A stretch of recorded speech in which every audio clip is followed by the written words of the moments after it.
Oh, it's Father's Day. We're going to turn this time over to the fathers now. Andreas, where are you?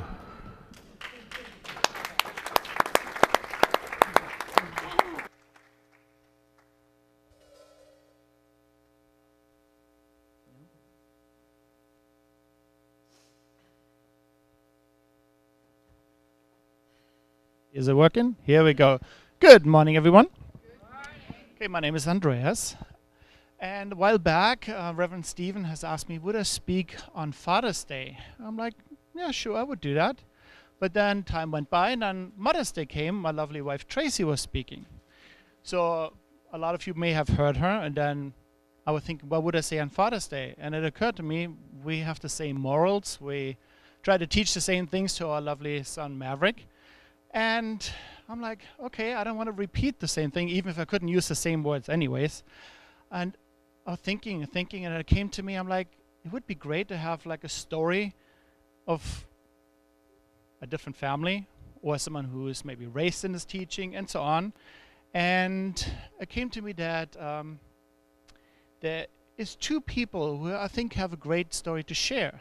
And one would be Gary Hartman, which I would like to call up in a second, and the other one would be Alex Francidis. And Gary's story, I heard it before, I don't know if somebody else has, moved me, and I thought this would be something great to share. So I have to say, this is pretty much it what I have to say. I love my son, Maverick, but I would like to actually hand the mic over to Gary, and hopefully you enjoy his story as much as I did. Thank you so much. Thank you. Happy Father's Day. Thank you. It's all because of him. Yeah. It's all because of him. Use this mic to talk, and I'll use that one to sing.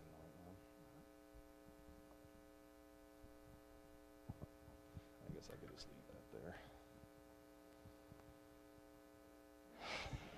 It's been a long time since I've been on a stage talking. So Stephen approached me a couple weeks ago and asked me to share my story. And at first I was kind of shocked that, I was like, isn't this supposed to stay in the men's group?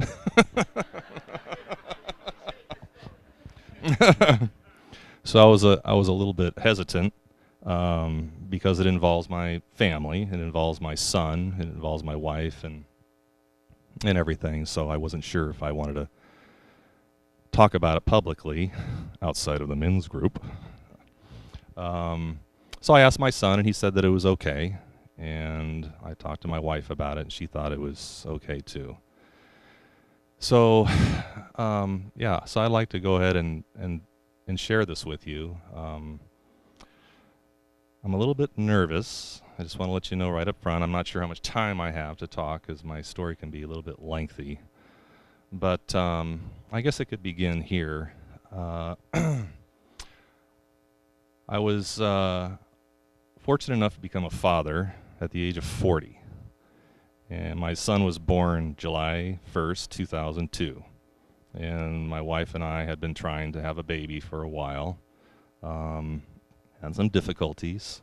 And so finally, we had this little baby, and it was our miracle baby, and his name is Cade.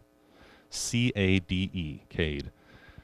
And so I was a very proud new father, and so I just took off. I love this kid to death. He was everything to me. I mean, he was just my beautiful little baby boy, and we just had a great time. For like I said, I'm getting a little nervous, but that's okay. I'll get over it. So my son was very talented. He did a lot of things. He got involved in martial arts. He was a couple of degrees away from black belt in karate. We were riding motorcycles in the desert, and he was BMXing, riding at the track, the local track here. He was flying RC airplanes. He became an expert in that. He played a little bit of lacrosse.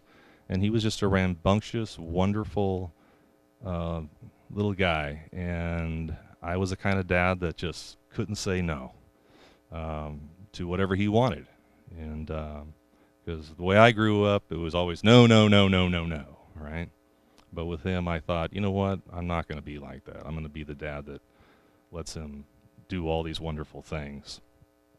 So this is kind of where it begins. So one night, my wife and I were at a friend's house, and I was sitting on the couch with a dad, and Kathy was in the kitchen talking to the mom. And we're just having a good old time. Life is great, just moving along, and, you know, it's all good. And I'm sitting there, and then all of a sudden, out of the blue, my son stands up screaming bloody murder that he's dizzy. And I was shocked. He ran over to me, he dived into my lap, and he was just saying, you know, save me, Dad, save me, oh my God, save me, save me, save me, oh my God, something's wrong. So I was hanging on to him, and he was just squeezing onto me for dear life. And that night, everything changed. I need my water.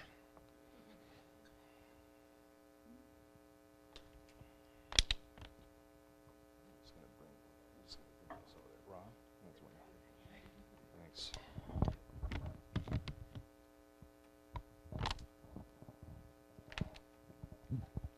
So, at first, my wife and I thought, oh, it might be an ear infection, you know, or something like that. So we got him home. He wanted to go home and lay down. So we did. We rushed him home, and we laid down. The next day, he was fine. And then on that Sunday, I took him out to the RC airport in Camarillo. My son's nine years old, and he's expert in flying RC airplanes, the big ones, stunts and everything. And so he's flying this airplane, 36-inch wingspan. It's way up in the sky. I don't fly, but he's flying this airplane, and all of a sudden he has another attack. And he drops his radio on the ground, and the plane is flying. So a gentleman ran over, grabbed the radio, and got the plane to land. And my son said, Dad, there's something wrong. Take me to the emergency room. And I was like, okay, let's go to the emergency room. So we go to the emergency room, and we did all the regular testing that they do. And they didn't find anything. No clue, nothing. And so I would say all through 5th grade, he was having these attacks off and on. You know, here and there, 1 in a month, maybe 3 in another month. A month would go by, he didn't have any. So we managed to get through 5th grade, but he was having these attacks in the classroom. And when he had an attack in the classroom, he would fall on the floor. And these are attacks. It's not like, oh, Dad, I feel dizzy, I need to go sit down. This is an attack where it comes on abruptly, suddenly, without any warning whatsoever. He just dives for the ground. And when he was having these attacks, they would last about an hour. And so he was having them in the classroom, and the nurse would have to come get him and bring him back to the office until it passed, and then he would go back to class. So we managed to get through 5th grade, and by the time 6th grade rolled around, my son developed severe separation anxiety from me, his dad. He did not want to leave my side because he was having more and more of these attacks. So 6th grade was supposed to start, and he didn't want to go to school. So I thought about homeschooling. I wasn't quite sure what to do. A lot was running through my mind. I said, well, you know, you just need to go to school, Kate. We got to go to school, and just kept pushing him to go, and he didn't want to go. So So I started working with a school psychologist, and the school psychologist put me on this program. It's called systematic desensitization. So what that involved is that I had to sit in his classroom with him I'm self-employed, so luckily enough, I was able to manage my time and stuff. So I would go to school with him, and I sat in the back of the classroom for 2 weeks. And my son had a piece of paper on his desk, and it was outlined exactly. My son had a plan. If he had an attack, he'd raise his hand. The teacher would call on him. He had a friend sitting next to him that knew that he had attacks, his best friend, and he had this whole system in place. So I'm in the back of the classroom for 2 weeks, and then the psychologist gave me index cards. So I would sit outside for the next 2 weeks, and my son would have these index cards. He could see me every 15 minutes, and he can walk out of the classroom with his card and go back into the classroom. And then they put me outside of the classroom where he couldn't see me. So I was still outside of the classroom, and he could come see me. And then the cards got reduced, and then I made it to the office. He got a cell phone around that time, so he could text me in the office. He didn't want me to leave the school. And so finally, the time came around for me to leave the school. This was Simi Elementary that day, and there was a principal, the teacher, the psychologist. I can't believe I put my son through this, looking back on it. I don't know what I was thinking, but he was at the front door screaming for me as I was walking away from the school. So time went on. Finally, the principal approaches me and says, "Gary, we can't do this anymore. It's too disruptive to the classroom. We can't do this. So here's a phone number. He's going to have to be homeschooled or whatever." So I thought she was like kicking him out of the school. So I walked over to the classroom. I pulled all his stuff out of his desk and everything, and I left the school. So the school district started getting on me about it, and I got him back into school. Somehow we managed through 6th grade, to make a long story short. So I want to get to some amazing things that happened to me pretty quick here. So got through 6th grade and managed to get through 7th grade with him having these attacks. And he's the bravest boy. I mean, being in the classroom, having these dizzy attacks, falling on the floor, all the children in the classroom looking over at him. I mean, it was he would have him on the campus. I remember it was early one year, he was in the grass on the campus, and one of the yard duty people came over and tried to get him up or whatever and said, "You're okay, fine, get up," or whatever. And so got him through 7th grade. And then getting into 8th grade, my son started having multiple attacks a day, 3 or 4 a day. And by the time he was in 8th grade, he was in a wheelchair. He didn't want to walk anymore. And he was giving up. It got so bad, he was having 10 to 20 attacks a day. And over all of this time, my wife and I have estimated that we've seen probably over 40 doctors through all of this, trying to figure out what's going on with my son. Doctor after doctor after doctor. And so he was home hospital taught. A teacher came. Her name was Melissa. She taught at Sequoia Junior High School. She came to my house every day. Not a substitute, nothing like. She was a real teacher. It's called home hospital teaching. And she got my son through 8th grade and graduated. My son's whole life was me, basically his wheelchair, his mom, the home hospital teacher, and he managed to get through all of that and graduate 8th grade. Just to let you know, when my son has a dizzy spell, he doesn't black out. He's not unconscious, anything like that. He's completely conscious the whole time. And not only is it dizzying, it's not vertigo. It's more of like an equilibrium thing where he feels like he's going to fall over. He also gets some visual disturbances, and he also gets this sensation in his body, like a tingly feeling that runs all over his body when he has one of these attacks. So in 8th grade, he started texting me.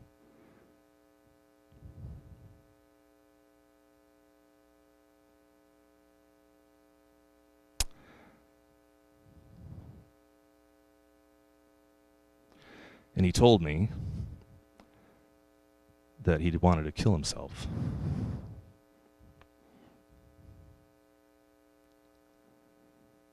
Yeah, I'm gonna get.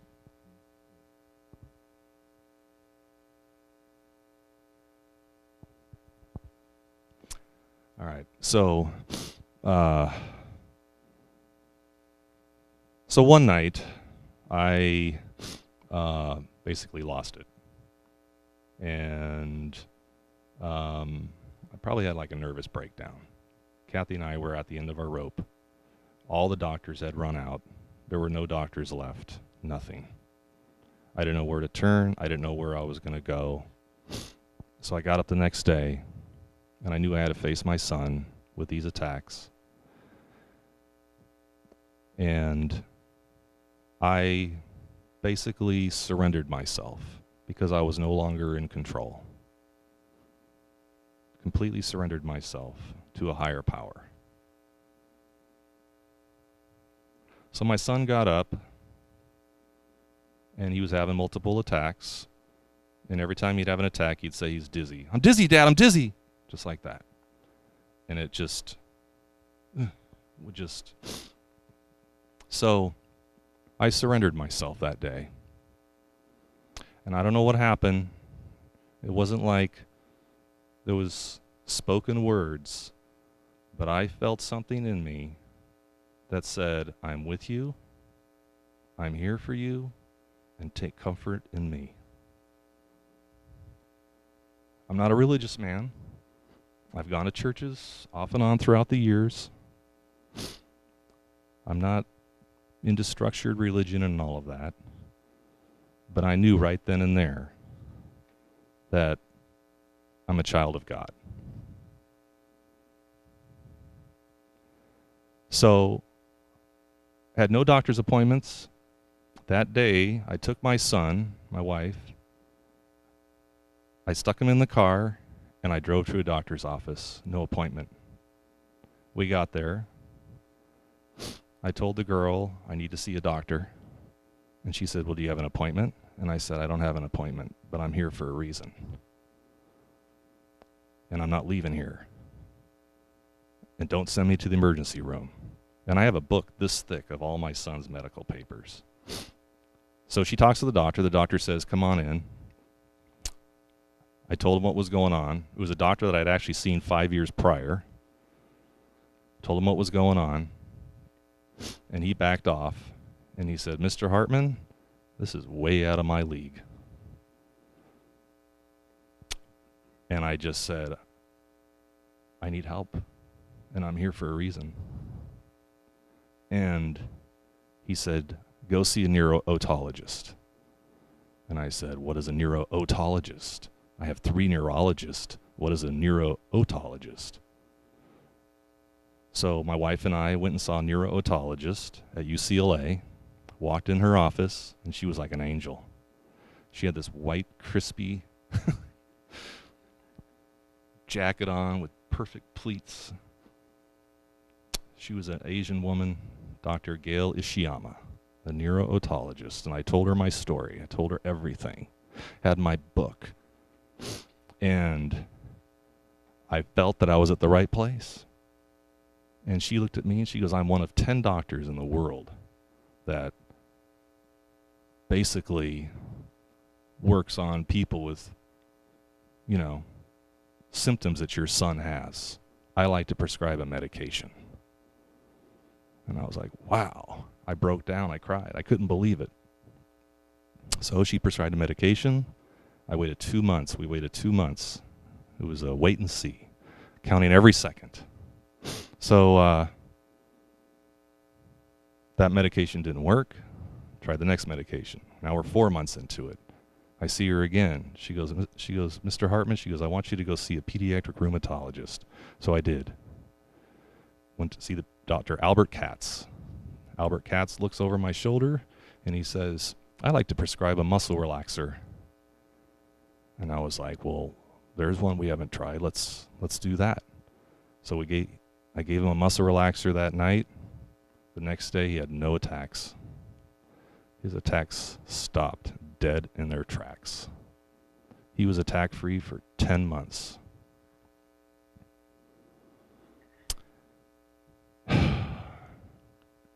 So, the story's a little bit longer. I don't know how much time I have, Stephen. Huh? Am I about done? Yeah. Yeah, let's do that. Okay, so if you want to know more about it, you can talk to me afterwards.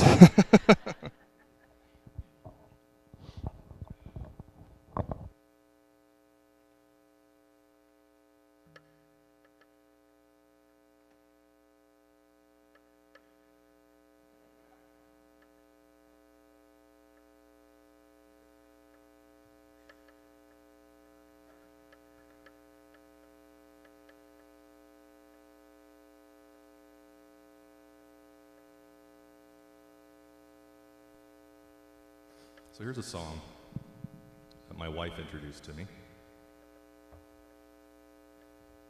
I immediately fell in love with it. I'd like to sing it for you now. It's a Tom Petty song, actually. Make sure my guitar's tuned.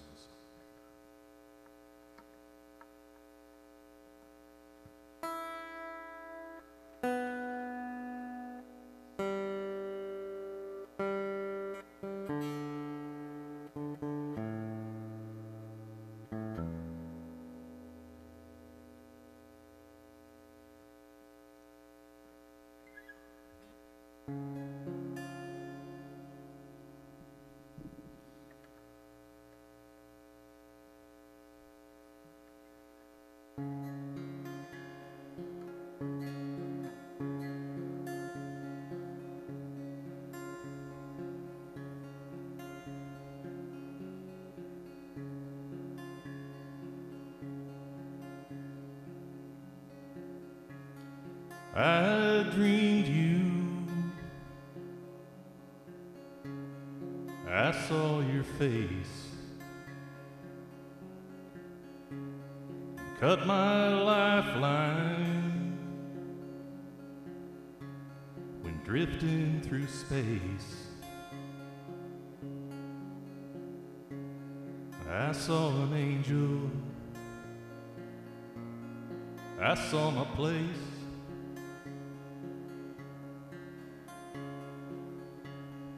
I can only thank God it was not too late.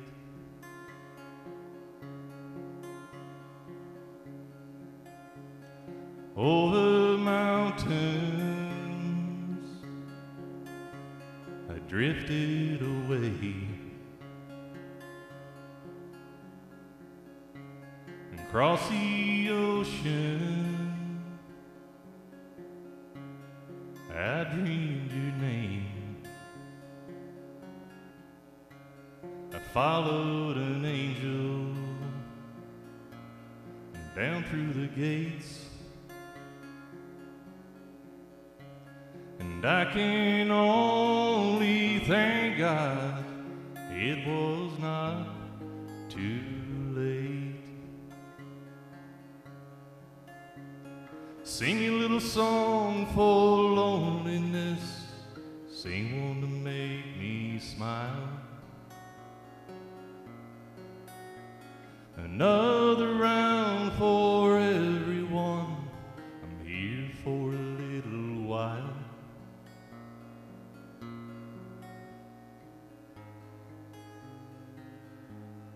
Now I'm walking these streets on my own, but she's with me wherever I go. Yeah, I found an angel, I found my place, and And I can only thank God it was not too late. Sing a little song for loneliness, sing one to make me smile. Another round for everyone, I'm here for a little while.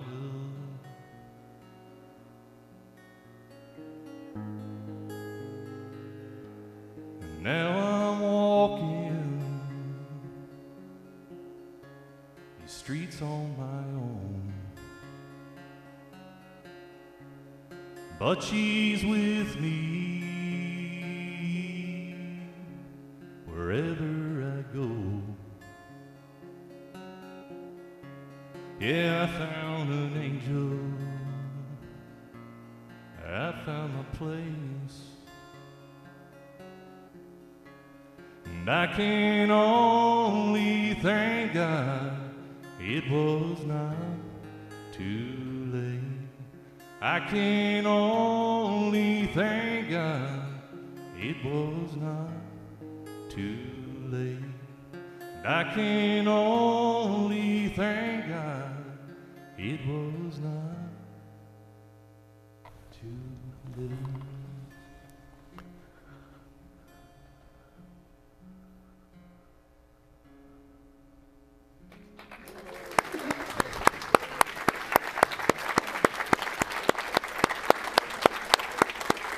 It's beautiful.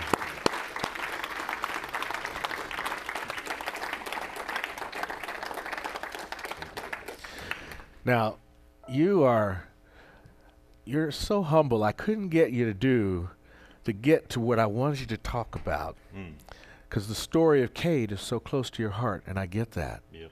But what I want you all to know is that, see, it takes a certain kind of father to be dedicated to his son the way you are. And that's what I wanted to celebrate about you. I want everyone here to see. And they got it because they heard the story of your son. And what I don't want you all to miss, it's not a sad story. It's a story of deep love and dedication, how this man switched from the radio-controlled superstar sports athlete, and you found this surrender to this love for Cade. And he's created his own career. The update is he's created his own career. He works at home. He does video editing for people. This guy's he's going to be making more money than Dad pretty soon. Oh, yeah. And I just admire how you have given your dedication and really shown fatherhood.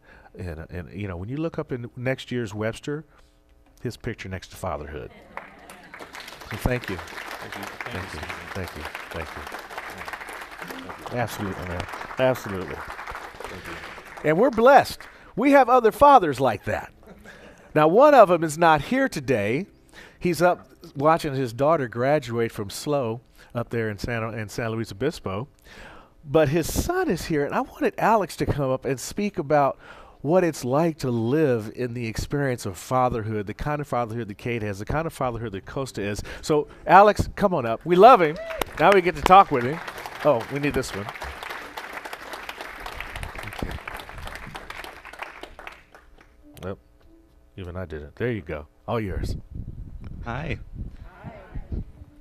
So I didn't exactly prepare to say anything because I kind of just wanted to see how I could come up with something on the spot, see how from the heart I could talk about my dad specifically. So I know that many of you know him. You've known him for many years. He's helpful. He almost always says yes to whatever you need to have done.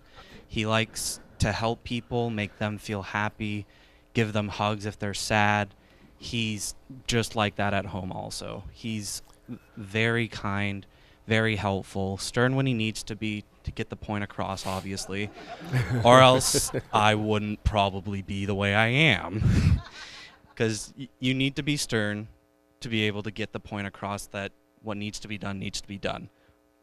He's very logical, for lack of better words.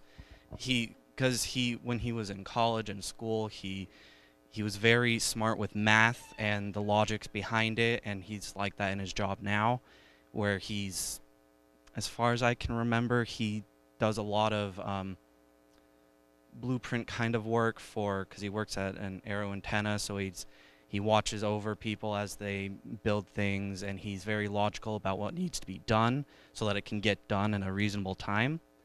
And again, he's like that at home. He likes to be logical, he likes to be straightforward, and he likes to get stuff done. So that's mainly what rubbed off on me, because for most of my life, I at least physically mainly look like my mom.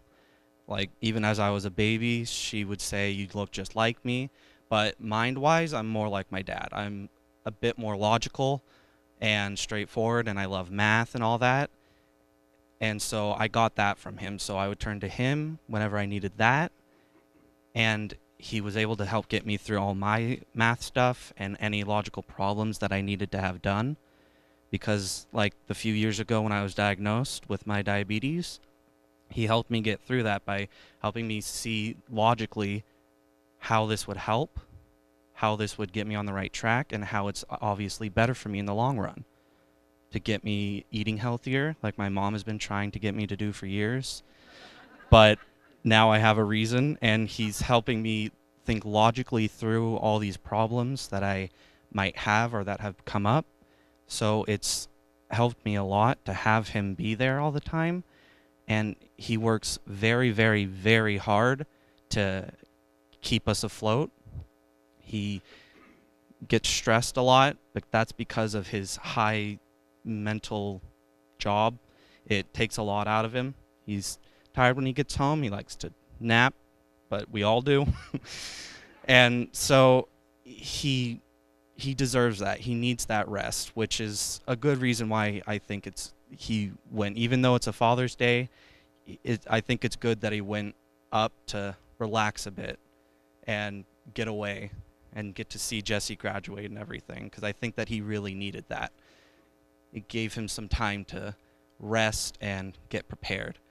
So he's honestly just a great guy. I love him to bits, and I'm going to give him a big hug when he gets home today.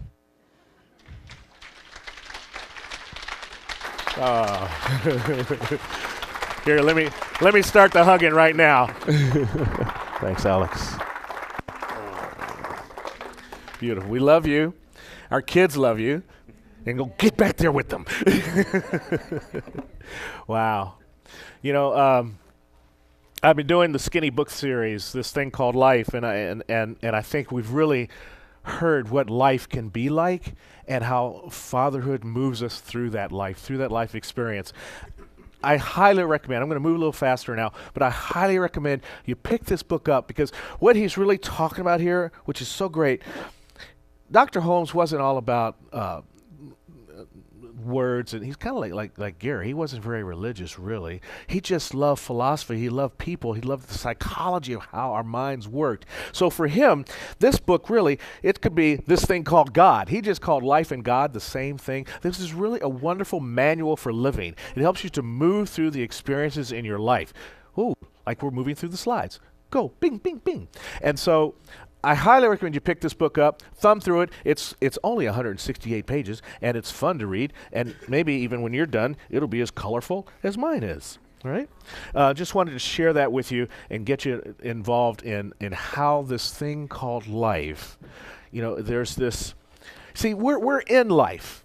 We're not a part of life. We're living in life, and the experience of living in life gives us an opportunity to move through more joy and more experience of life. The challenge is that we forget. We think that there's something separate, you know, but there's not something separate. Life is breathing us, and we're breathing it. There's no way to escape this thing called life.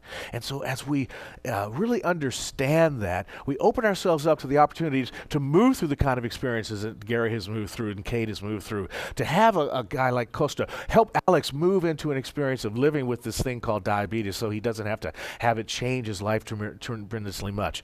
This is because he's aligned with this understanding that there's no separation, and that the answers to all of our problems lie within us if we just get quiet, get still, and listen for that moment of surrender that Gary was talking about. The kind of surrender that gets you to the doctor into the appointment when you don't even have one, where you get led to a doctor who's one of only 10 in the whole country, in the whole world, who can help your son. These are the kind of experiences that happen when we get to the understanding that there is no separation between life and ourselves, and therefore there's no separation between the infinite wisdom of life and ourselves. And in the quiet moments, which is why we do the meditation in the service, in the quiet moments, which is why we do meditation before service, in the quiet moments of deep listening, the answers arrive, and this thing called life becomes joyous and full.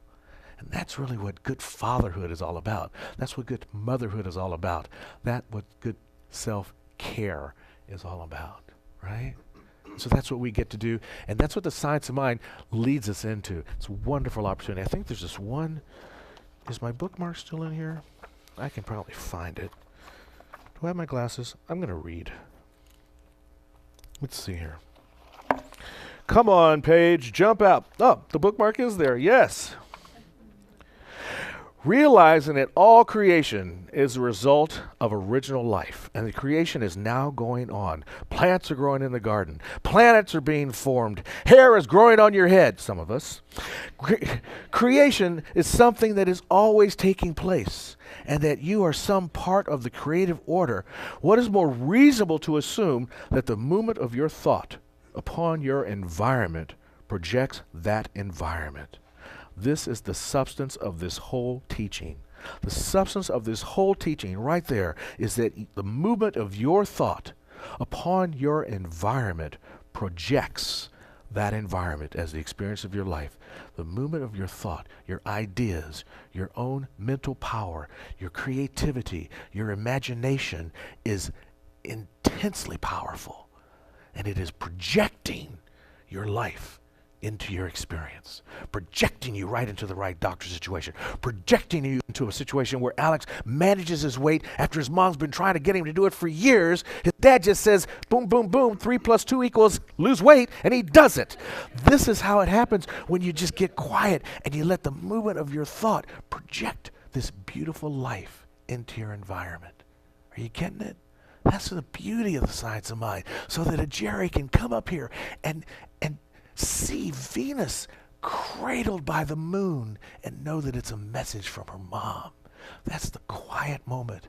That's the power of this community. That's the power of this teaching. That's the power of this thing called life. So I love this stuff. I love sharing it with you. Let's do our affirmation together. Here we go. I feel the divine touch in every aspect of life, filling me with the joy of living. Yes, indeed. It's prayer time. Man, there's just so much to pray for and about.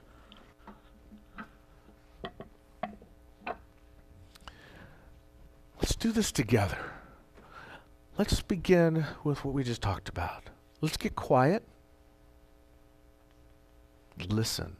And in this listening, ask, what is mine to do? What is mine to know? What is mine to express? Listen.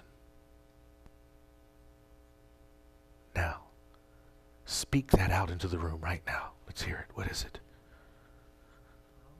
Love, peace, Jerry, harmony.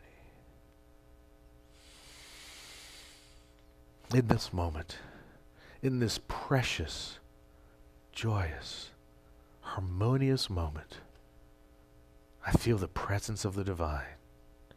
I feel the potency of this room. I feel the power of love moving from every heart space in this room out into the atmosphere.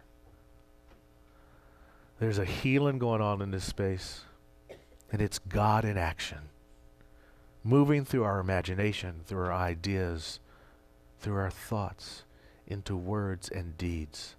And so what I know is that this power, this presence that is God itself, moving, having its being by means of each and every one of us, is right now informing us of exactly what it is to do, how we are to do it, when we are to do it, and why we are to do it. There is an impulsion of inspiration moving through each and every person in this room that allows us to move into life in glorious ways. We're taking steps without even understanding how this came about. What do? And we just do it. And in the doing, there's more harmony, there's more peace, there's more joy, there's more prosperity, there's more support, there's deeper faith, there's more satisfaction and understanding. You see, we're like the lilies of the field. We do not toil. We don't bend and spin and twirl.